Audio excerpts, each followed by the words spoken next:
but it's not all supernatural that originate from God. The girl prophesying in Acts chapter 16 prophesied accurately, but the prophecy was not rooted in God. It was the spirit of divination. And some basic things that will help you to distinguish. The panelists handle it to a level, but let me quickly run through that. Some of the basic things that will help you to distinguish between supernatural that is rooted in God, supernatural that is rooted in the devil, is that basically the supernatural that is rooted in God will glorify God, will honor God, will fear God, will give glory to God. The supernatural that is counterfeit tries to appear like real, is accurate, is powerful, but will draw away from God, will give room to compromise God, to continue to live in carnality, to continue to live in worldliness, to continue to live in compromise. And so even though a powerful speech, even though a miracle carried out, even though supernatural prophecy, but you see the surroundings, it leaves you with an idea. Compromise doesn't really matter. You can continue in sin if you want grace to abound.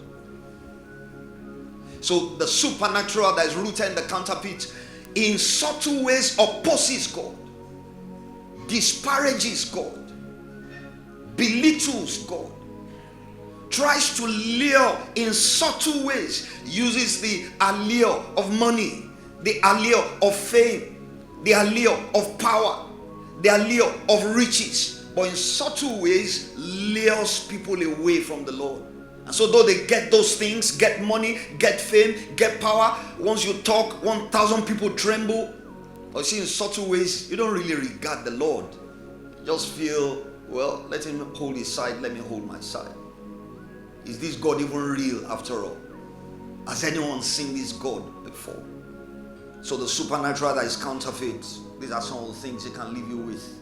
You can walk in the power, but in very subtle ways, you don't really have regard for God. You don't really prioritize God. You don't fear God. No reverence.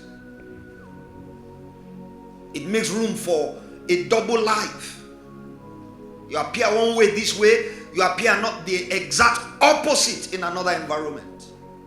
That's no matter the form of the supernatural, the operation of the supernatural, it is counterfeit. Authentic supernatural converges. All glory to God, all reverence for God, all in the fear of God. And that's why also in our lives, because he who has power for good has potential power for evil.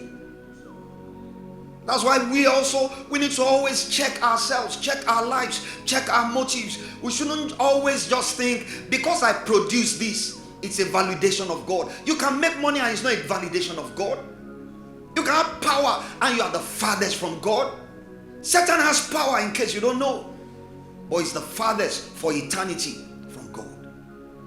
Never use things, never use the attributes of your life, never use external things as endorsement or validation that God is with me. Counterfeit supernatural is powerful but dangerous.